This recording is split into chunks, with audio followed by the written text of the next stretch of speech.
A thumb-length strip of darkened leather sits behind glass, curled at one edge, its surface cracked like dry mud after heat. The ink is thin, the seam is rough. The cave dust that once settled into it is long gone, but the object still looks like something taken out of stone and silence only yesterday. By the 4th century, writings like this were already being pushed outside approved reading lists. Athanasius issued his Festal letter in 367. Boundaries hardened. Other authorities followed. The reason was not mystery. It was control over what counted as safe, public, repeatable text. Then the ground opened the file again. First in the 20th century at Turfan, where Manichaean fragments preserved a version of the work. Then at Qumran, where Aramaic scraps surfaced from caves above the Dead Sea. A book known only in echoes suddenly had manuscript bodies. Not complete bodies, but enough to show that this was not a late rumor. It had roots, it had names, it had sequence. The central claim is simple. The surviving Book of Giants preserves a written account in which the giant offspring of the Watchers receive dreams of judgment, send for Enoch, and are answered by tablets that announce their end. In the next several minutes, you'll see what the text says, what evidence shows, and why later readers pushed it to the edges. If buried texts and erased records fascinates you, hit subscribe. Every week, we uncover what was removed from scripture and records. But here's what makes this stranger. The evidence does not come from one late manuscript copied in isolation. It comes from a scattered but traceable dossier. 10 Qumran manuscripts are commonly identified with the Book of Giants: 1Q23, 1Q24, 2Q26, 4Q203, 4Q530, 4Q531, 4Q532, 4Q556, 4Q206, and 6Q8. J.T. Milik drew early attention to the Aramaic fragments in his 1976 publication on the Enoch materials from Qumran. Loren Stukenbrook later produced the major dedicated study of the Qumran giants' texts, reconstructing sequence from damaged columns, parallel phrases, and repeated names. The official Israel Antiquities Authority archive identifies 4Q530 and 4Q203 as Book of Giants manuscripts from Cave 4. The text is fragmentary, the dossier is real, and the fragments are not random scraps with random content. They circle the same cluster of events: corruption on the earth, giant figures named Ohia and Haya, a messenger named Maweh, dreams, a tablet submerged in water, a written response from Enoch, a verdict. In the Manichaean witnesses from Central Asia, the same basic architecture survives in a different religious setting, which means the work traveled, changed language, and still kept its core machinery intact. Even the physical distribution matters. These pieces were not all recovered from one protected bundle. They were identified in multiple caves at Qumran, copied in Aramaic, and preserved only in fragments, because that is how ancient survival usually works, not as complete books on clean shelves, but as scattered remnants waiting for reconstruction. The official archive does not present them as curiosities without context. It identifies cave numbers, manuscript designations, script, language, and collection history. That kind of cataloging is boring to people looking for spectacle. It is everything to people trying to determine whether a text is real. A forged sensation usually arrives with a dramatic claim and a weak chain of custody. The Book of Giants arrives with difficult fragments, old publications, competing reconstructions, and the slow, stubborn paperwork of scholarship. And the language of the fragments keeps refusing simplification. They preserve not only names, but procedure. Someone dreams. Someone reports the dream. Someone is sent. Someone writes back. A tablet is copied. A verdict circulates. That procedural texture is important because invented religious material often expands by adding color. This text expands by adding process. It wants the audience to track sequence, responsibility, and transmission. That is one reason the surviving pieces still feel so severe. They are not trying to entertain the reader with spectacle alone. They are trying to document how a doomed order receives notice. And this is where it gets disturbing. What we're looking at breaks into 4 parts. Part 1 is the condition report.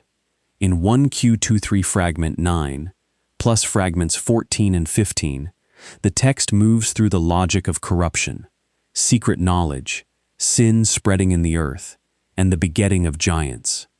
In 4Q531 fragment 2, the language points again to defilement, blood, and a world damaged by what these beings have done. This is not decorative background, it is the file opening. Before judgment is announced, the text establishes that the world has been altered by unlawful mixture and violence. Part 2 is the dream sequence. In 4Q530, fragment 7, and related pieces, the giants are no longer confident. They are alarmed. In 4Q531, fragment 1, Ohia speaks after a dream and a vision that has stripped away sleep. In 2Q26, one of the most discussed images appears, a tablet drenched in water, water rising over it, and then the tablet being lifted out again. In another dream complex, a tree or trees are uprooted, leaving only one. The tone changes here. The giants stop boasting. They start asking what the images mean, because the images look like irreversible judgment. Part 3 is the consultation. In 6Q8 and related reconstructions, Mahwe becomes the courier.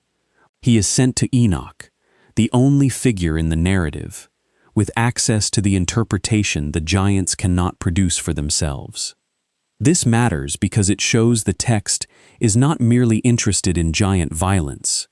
It is interested in hierarchy. The giants are physically overwhelming, but intellectually dependent. They can terrify the earth and still remain outside the channel of explanation. They need a scribe. They need a reader.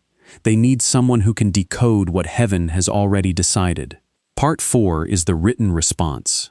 In 4Q530, fragment 2, the wording preserved in translation is striking. A copy of the second tablet that Enoch sent. Not a speech remembered later. Not a rumor carried by witnesses. A tablet. Then another tablet. The material form matters because the text wants you to see judgment as documented, fixed, and delivered. Enoch's reply is not therapeutic.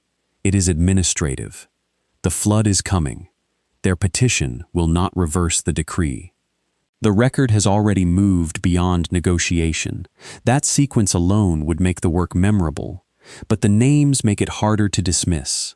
The Qumran giants tradition appears to preserve figures identified with Gilgamesh and Humbaba, names reaching into Mesopotamian memory.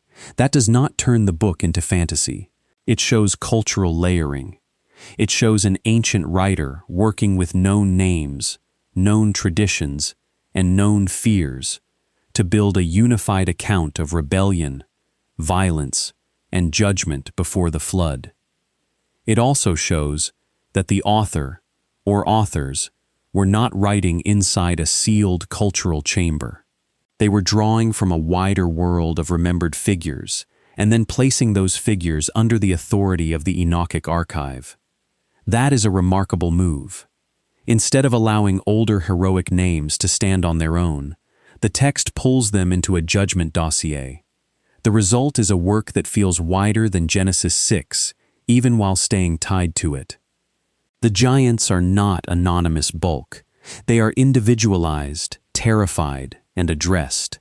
There is also the matter of dating. The composition is usually placed before the 2nd century BCE, and some scholars push its literary origins earlier. That means we are not dealing with a medieval expansion invented after the fact. We are dealing with an ancient Jewish work circulating well before the biblical canon was fixed in the forms most people know now. Once you understand that, the tone of the fragments changes. They are not commentary on a settled tradition. They are evidence from within a live tradition still developing its own archive. Now bring in the modern parallel. In 2021, research on ancient manuscript cultures continued to emphasize something specialists have argued for years. Communities do not preserve expensive texts unless those texts carry authority, identity, or ritual weight. Scholars working on Qumran and Second Temple scribal practice keep returning to the same point. Writing was costly. Copying was deliberate. Storage was selective. That does not prove every claim inside a text, but it does confirm the ancient claim that written tablets, written verdicts, and written transmission mattered enough to anchor memory across centuries. The Book of Giants presents judgment as written because the communities around it understood writing as the mechanism that stabilized revelation. And there is another parallel that matters. Catastrophic flood memory is not unique to one culture. Across the ancient Near East, flood traditions preserve administrative imagery, warning imagery, and survivor imagery in remarkably durable combinations. The Book of Giants fits that pattern in one specific way. It turns coming destruction into a recorded verdict before the waters arrive. That is not random ornament. It is how literate disaster memory tends to behave. When modern readers hear flood material, they often jump straight to scale. How high was the water? How wide was the destruction? How literal was the event? Ancient texts often focus somewhere else first. They focus on notice, warning, transmission. Who knew? Who ignored it? Who carried the message? The Book of Giants follows that older pattern with unusual discipline. The giants are not primarily punished by being surprised. They are punished by understanding too late. They see images. They feel dread. They seek interpretation. They receive it in writing. That sequence gives the text a procedural coldness that is easy to miss if all you are looking for is giant imagery. Here's what the translators left out. In many popular retellings, Enoch simply sends back a message. The fragmentary wording is sharper than that. 4Q530 preserves the phrase about a copy of the second tablet that Enoch sent. Second tablet. That tiny detail changes the scene. It implies sequence, prior communication, and a written exchange already underway before the final interpretation lands. It also turns Enoch from a distant holy name into an active correspondent inside the narrative. Why does that matter? Because once the text becomes a chain of tablets, the whole episode looks less like floating symbolism and more like record-keeping under judgment. Another detail often flattened in retellings is the dream material itself. The water-covered tablet is not just an image of fear. It is an image of a document entering the same medium as the coming destruction and surviving long enough to be lifted out again. Even in fragmentary form, the text keeps placing writing inside the event, not outside it. That is a very specific literary choice. The suppression starts at Athanasius in 367. That does not mean Athanasius wrote a line item against the Book of Giants by name. It means late antique boundary making, created a world in which Enochic books, outside approved canons, stopped receiving broad institutional copying in Greek and Latin Christian settings. The regional council of Laodicea, usually placed in the 4th century, reflects the same narrowing instinct around public reading. By the late 5th century, texts treated as outside received lists faced even steeper barriers in mainstream transmission. Then the medieval centuries did the rest. What communities copy survives. What they stop copying thins out, breaks apart, or survives only in unexpected channels. In this case, one channel was Manichaean literature in Central Asia. Another was the Dead Sea Caves, where discarded or stored manuscripts escaped the normal attrition of public use. And notice what suppression looks like in the real world. It does not always look like soldiers burning a shelf. More often it looks like a reading list, a copying decision, a curriculum, a liturgy, a monastery choosing which texts deserve fresh parchment and which do not. A book can be neutralized without being theatrically destroyed. It can simply be denied ordinary reproduction until only fragments remain. Once that happens, later generations mistake survival damage for original weakness. They assume the text was always marginal because they meet it late and broken. Qumran reverses that illusion. It shows that the text was copied enough, valued enough, and stable enough to leave a multi-manuscript footprint before mainstream preservation systems abandoned it. That is why the modern rediscovery mattered so much.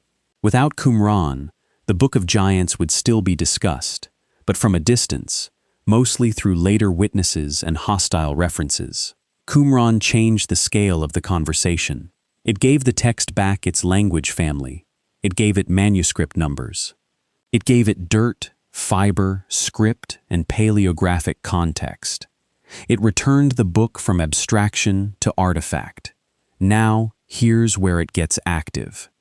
In the last decade, the wider Dead Sea Scrolls world has been shaped by two problems that keep public confidence unstable: looting and fragment controversy. In 2017, archaeologists announced Cave 12 at Qumran, a cave that had already been looted in the modern era. Around the same period, intense scrutiny fell on fragments circulating on the antiquities market, including pieces later judged inauthentic by museum investigations. That does not mean the Book of Giants fragments at Qumran are suspect. It means the environment around scroll research remains pressured by restricted access, conservation limits, illicit digging, ownership disputes, and the constant risk that material disappears into private hands before scholarship can examine it properly. Once that happens, the record is damaged again in real time. Now, let me be clear. I'm not saying archaeologists have uncovered 7 literal sealed caverns beneath ancient mountains and are hiding them from the public. But what the text describes, when you look at it carefully, matches a documented ancient pattern.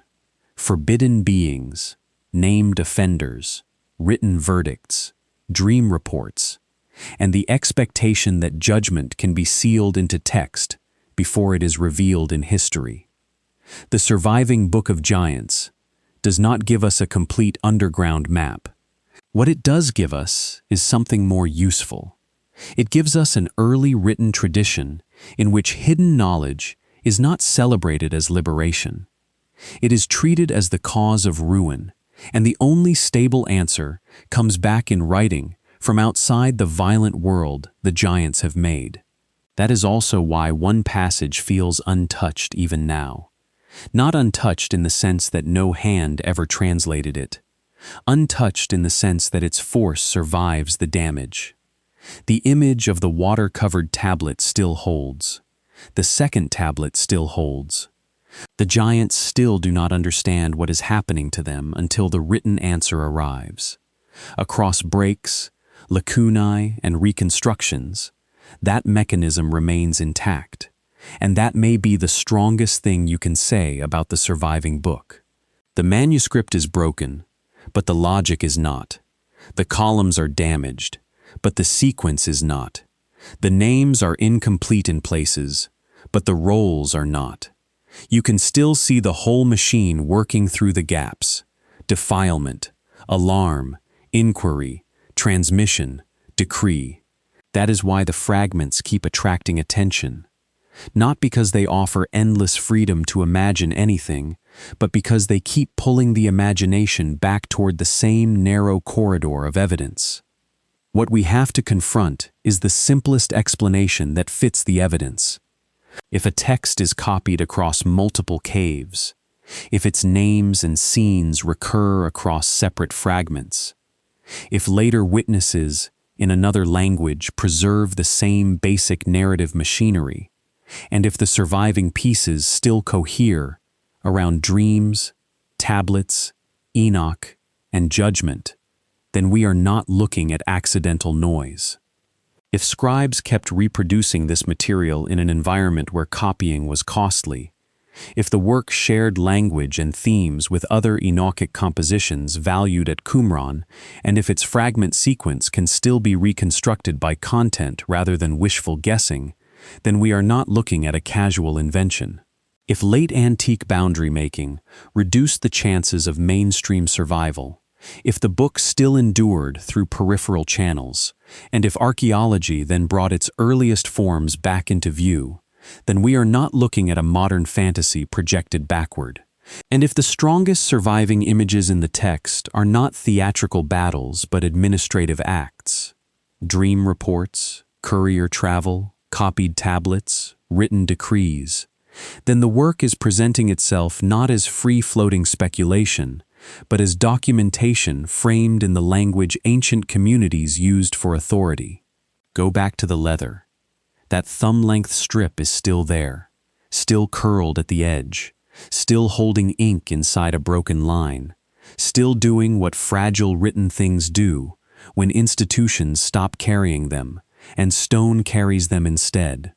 A small object, a rough seam, a cracked surface, no monument, no giant statue, no carved chamber, just a surviving fragment with enough text left on it to prove that someone once thought this warning had to be copied and kept. And that is the final reversal. The giants in the book are large, violent, and impossible to miss. The thing that outlasts them is small, thin leather, dry ink, broken edges. A courier's route remembered in fragments. A tablet remembered in fragments. A verdict remembered in fragments. Power fills the narrative. Fragility carries it across time. It is still there, still curled at the edge, still holding ink in the cracks, exactly the way the surviving text says a verdict should remain, fixed, material, and harder to erase than the people who tried to leave it behind.